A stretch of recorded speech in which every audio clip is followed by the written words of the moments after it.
আপনি এবং আপনি দেখেন শুরু করছেন কিন্তু এইভাবে যে জাতীয় স্বার্থে আমরা সবাই একযোগে কাজ করব।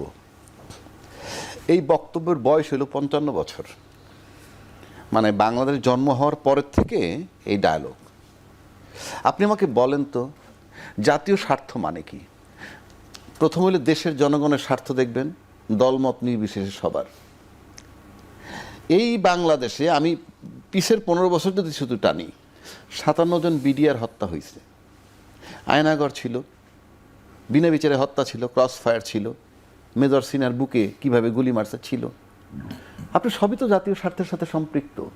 আমরা কি ঐক্যমত্যে আসতে পারছিলাম 5ই আগস্টের পরে যে জাতীয় স্বার্থ কি, আর যাতে এটা রিপিট না হয়, আর যাতে কেউ স্বৈরাচার না হয়, সেই বিচারগুলো আগে হইতে হবে। দলমত নির্বিশেষে ঐক্যমত্য আসছিল? আসে নাই। কি জাতীয় স্বার্থ? এই যে ভেগ টার্ম ব্যবহার করেন, ঠিক না। মানুষকে সাথে জাতি মানে মানুষের সাথে 53, 54, 55 বছর যাবৎ প্রতারণা করে আসছে। এইবার আসেন আপনি নির্বাচন আবহাওয়া যেটা আপনি বলছেন, জি, আপনি জোট করছেন নির্বাচনের জন্য, তাই না? স্বতন্ত্র প্রার্থী প্রধান বাছাইটাই আসি, উনি, আমি, আপনি 3 জন একটা দলের লোক।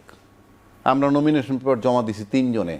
কেননা আমাকে কাকে মনোনয়ন দেয় সেটা চূড়ান্ত হবে আরো পরে, কিন্তু এই মুহূর্তে আমি নমিনেশন দিলাম। দেওয়ার পর বুঝে ফেললাম যে আমাকে দিবে না। আমি স্বতন্ত্র প্রার্থী হইতে পারবো? কিভাবে হব? আমি যদি আগে প্রস্তুতি নেই তাহলে দলের নিয়ম ভঙ্গ হয়। আর যদি মুমূর্ষু ওই টাইমে যাই, সম্ভব না। কেন সম্ভব না? আপনি 1% ভোটারের স্বাক্ষর লাগবে, 1% ভোটারের এনআইডি জমা দিতে হবে, সম্প্রতি যুক্ত হয়েছে ভোটার নাম্বারটাও দিতে হবে। কোথায় পাবেন আপনি? কিভাবে পাবেন? আপনি কি এটা জানেন? 29 তারিখে আগের থেকে পিছনের 3-4 দিন, মানে 29 তারিখে আগের লাস্ট সার্ভার ডাউন ছিল। সার্ভার ডাউন মানে কি? আপনি পাচ্ছেন না। আপনি আমাকে বলেন যে এই যে সার্ভার ডাউনটা কি থাকা উচিত ছিল? উচিত ছিল না। 2 নম্বর, আমি যে স্বতন্ত্র প্রার্থী হইতে পারবো না এখন। কেন পারবো না? এটা করছে কেন সেটাও বলি।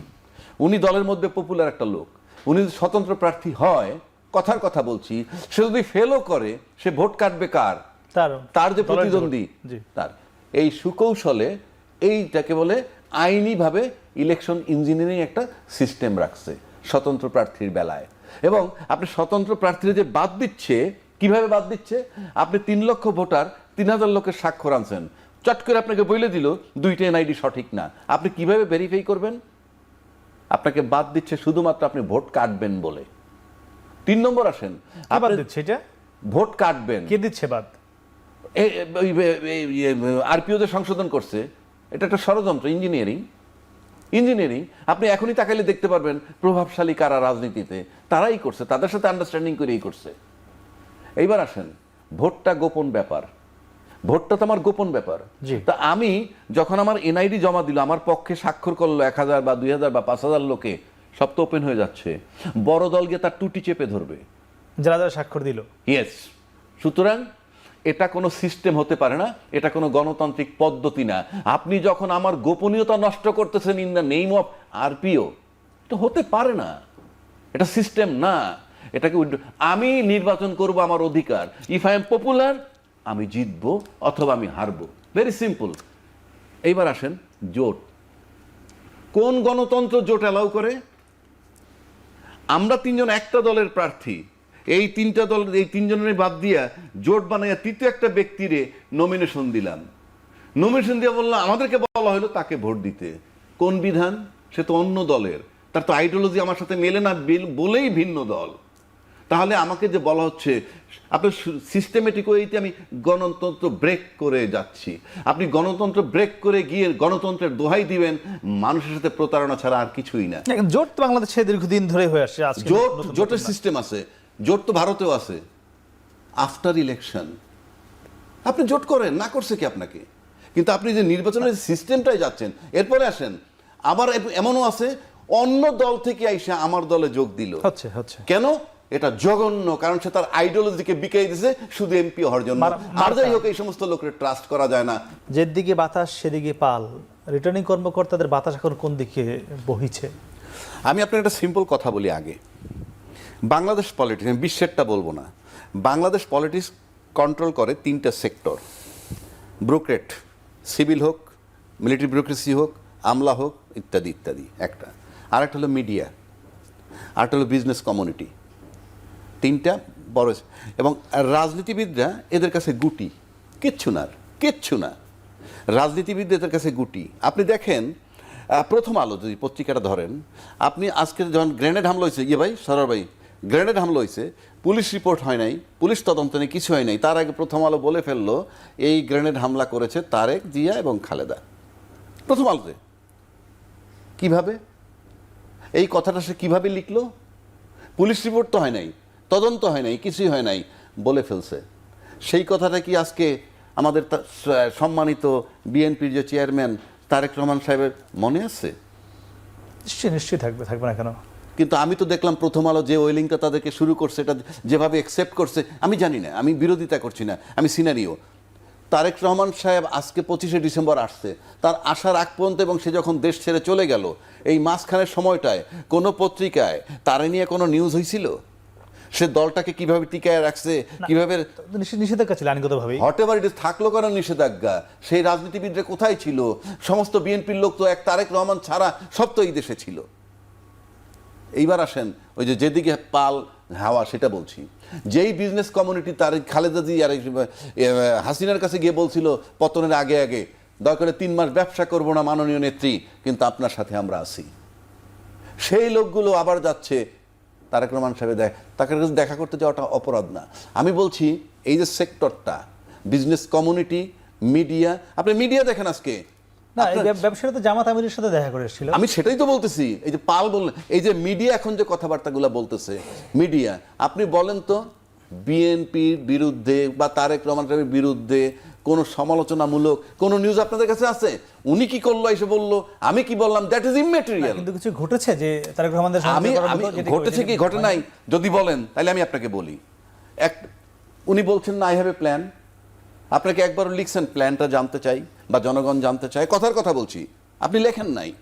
2 নম্বর, উনি আসার আগে বলছিলেন আমার আসাটার সিদ্ধান্ত আমার একার নয় এবং আমি কেন আসতে পারতেছি না এবং সেটা বলার জন্য আমার অবরোধের সুযোগ নাই। এই 2টা প্রশ্নকে রেজ করা হয়েছে, কথার কথা বলছি, পারবেন না। এটার মানে এই না যে আমি বিরোধী।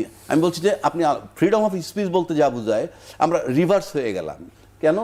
যে ফ্রিডম অফ স্পিচ কিন্তু বাংলাদেশ সবসময় থাকবে, আমি আপনাকে বলছি, কিন্তু ফ্রিডম আফটার স্পিচ থাকে কিনা সেটা হলো আমার বিবেচ্য বিষয়। সুতরাং এই কারণে আমি বলতেছি, এখন আপনি বলছেন যেদিকে পাল যেদিকে হাওয়া। এইবার আসেন এনসিপি বলছে, কি বলছে? সব সিট তাদেরকে দিয়ে দাও। আচ্ছা আপনি আমাকে বলেন তো, জুলাই অগাস্ট আন্দোলনটা যদি না হইতো, 26শে ফেব্রুয়ারিতে কি নির্বাচন হইতো? সম্ভাবনা ছিল না, প্রশ্ন হইতোই না। আপনি যদি শেখ হাসিনা না যাইতো, আপনি নির্বাচন হইতো না। তাহলে যে ছেলেগুলোকে কারণে আপনি আজকে নির্বাচনের সুযোগ আমরা পাইলাম, সেই ছেলেটাকে তো ফ্যাসিজম সরাইছে, তাকে তো সবাই আগলে রাখার কথা। আজকে সে আর এক ঘটনায় গিয়ে জোট বানাইছে, ভালো কথা। এই আজকে যদি এই আগস্ট বিপ্লব না হইতো, তাহলে আপনি বলেন তো, শেখ হাসিনা কিন্তু জিয়াউর রহমান সাহেবের কবরটাকে তুলে নিতে চেয়েছিল, খেয়াল আছে আপনার? আপনি কি মনে করেন আজকে আমাদের সম্মানিত, যেমন আমি বেগম খালেদা জিয়ার অন্ধভক্ত, জিয়াউর রহমান সাহেবের অন্ধভক্ত, কেন জানেন? 2টো কারণে। উনি আমার ইস্পানি কলেজ ভিজিট করছিল ক্যান্টনমেন্টে, জিয়াউর রহমান সাহেব, এবং বঙ্গভবনে আমার একবার দেখা হয়েছিল, আর বেগম খালেদা জিয়ার সাথে আমার সুযোগ হয়েছিল একবার ইফতার করার। সেই কারণে আমি তাদের পার্সোনালিটি দেখে মুগ্ধ। কিন্তু আপনি মনে করেন আজকে যদি 5ই আগস্ট না হইতো, আপনি কি কল্পনা করতে পারেন যে আমাদের এই একটা জানাজা এরকম হইতো?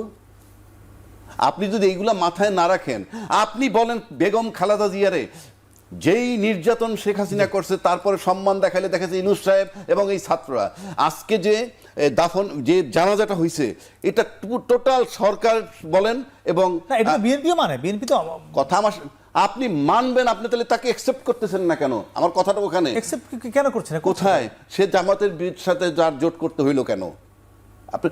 আপনি তো এনসিপির সিদ্ধান্ত কার সঙ্গে জোট করবে। আরে ভাই, আমরা তো এই বাজারে থাকি নাকি? আপনি আমাকে বুঝাইলে হবে? আমি তো এই মাঠে থাকি, মাঠে হাটে যাই তো আমি, তাহলে আমি দেখতেছি না? আমি সেজন্য বলছি, আপনি 24-এর মুক্তিযোদ্ধা যারা ফেসিজমকে সরানোর জন্য বুকে গুলি পেতে নিয়েছে, এটাকে যদি আপনি একসেপ্ট না করেন, অথচ আমরা স্বাধীনতার পক্ষের শক্তি বিপক্ষের শক্তি নিয়ে আন্দোলন করি, সমালোচনা আসতেছে কি আমি যে কাজটা করব সে কাজটা আমি যেভাবেই করি না কেন এটা রাজনৈতিক সিদ্ধান্ত, কিন্তু উনি করলে এটা আমার কাছে কৈফিয়ত দিতে হবে, কিন্তু কিংবা এটা তার অপরাধ হয়েছে, এই রাজনীতি এখন চলবে না। জি, একদমই। অতীত থেকে কিংবা জুলাই গণঅভ্যুত্থান থেকে কিংবা 5 আগস্টের যে পরিণতি থেকে প্রশাসন শিক্ষা নিচ্ছে কি? ধন্যবাদ আপনাকে। আপনি বিগত প্রধান নির্বাচন কমিশনের কথাটা বলছেন, যাকে উত্তরা থেকে গ্রেপ্তার করা হয়েছিল এবং জুতার মালা পরানো হয়েছে। উনি যখন ইলেকশন কমিশন ছিলেন, উনি সন্ধ্যাবেলা শুধু রেজাল্ট ঘোষণা করছেন,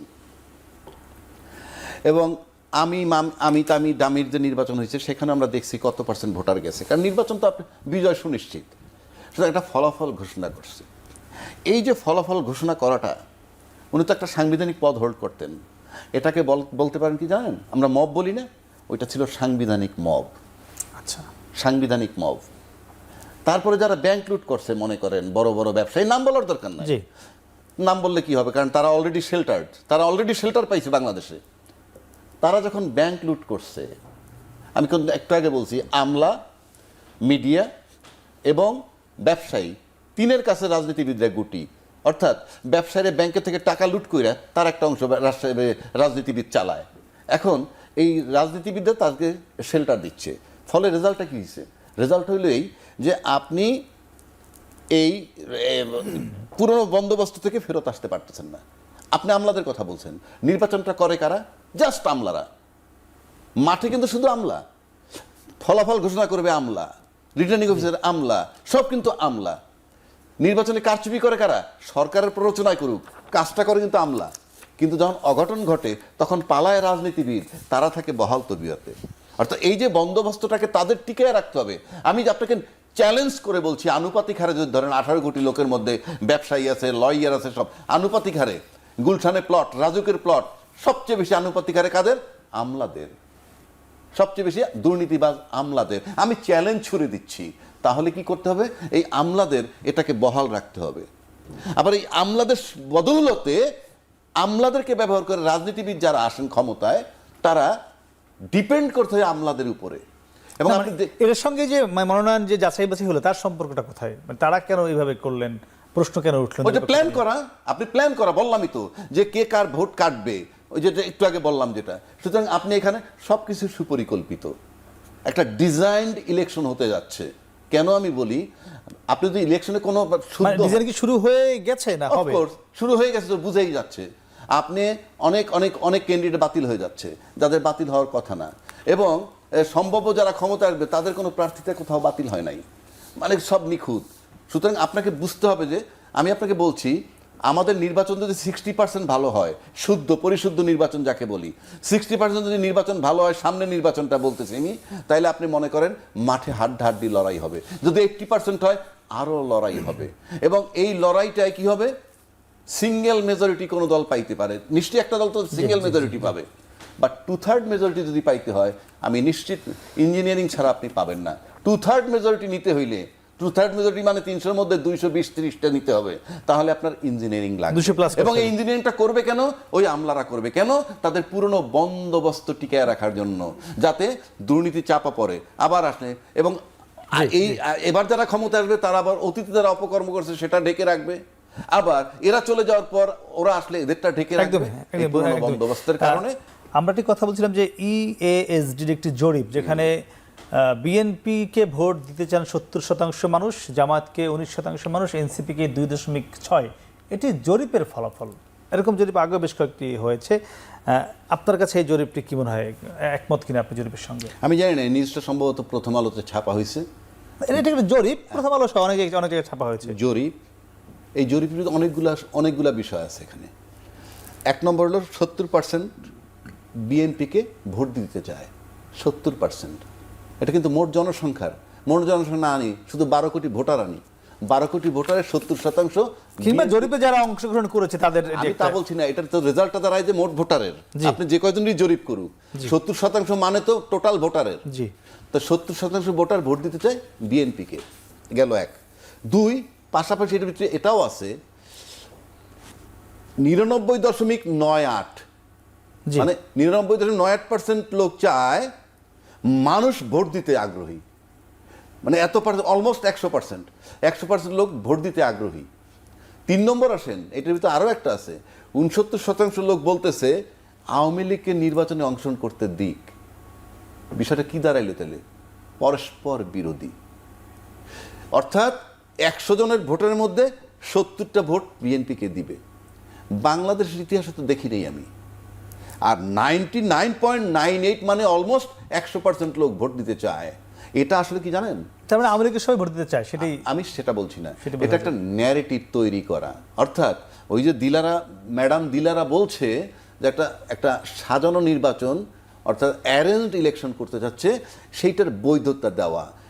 ইট ইমপ্লাইজ যে সামনের নির্বাচনে ইঞ্জিনিয়ারিং হবে, আপনি লিখে রাখতে পারেন। সেই ইঞ্জিনিয়ারিংটাকে জায়েজ করার জন্য যদি হয় সেটি কি ভোটাররা মানে সেটি নিয়ে সংকট তৈরি হতে পারে কিনা? আমি বলি আপনাকে, যে পদের নির্বাচন হতে দলবিহীন যারা ভোটার, দলবিহীন ভোটারের কথা বলছি আমি। দলবিহীন ভোটার আছে তো, আছে 30-40% তারা আছে। হ্যাঁ, বিভিন্ন জরিপে উঠে আসছে, তারা এখন সিদ্ধান্ত নেয়নি কাকে ভোট দিবে। দরকারই তো নাই, আমি তো জানি। জি। কেউ ভোট দিতে যাবে না, ওরা যাবে না, কারণ ওরা দেখতেছে কি নির্বাচন হতে যাচ্ছে। গেল এক। দুই, আপনি আসেন, 16 বৎসরে 4 কোটি তরুণ ভোটার তৈরি হয়েছে। এই 4 কোটি তরুণ ভোটার দেখছে ফ্যাসিজমরে সরাইছে কে, এবং 5ই আগস্টের পরে যে ন্যারেটিভ তৈরি হয়েছে, বিভিন্ন দলে যে ন্যারেটিভ করছে, তাতে 4 কোটি ভোটারের ভোট যাওয়ার কথা, টোটালটা এনসিপি জোটে যাওয়ার কথা আমার হিসাবে। যদি তাই হয়, এই জন্য আমি বলছি যত শুদ্ধ নির্বাচন হবে তত হাড্ডাহাড্ডি লড়াই হবে।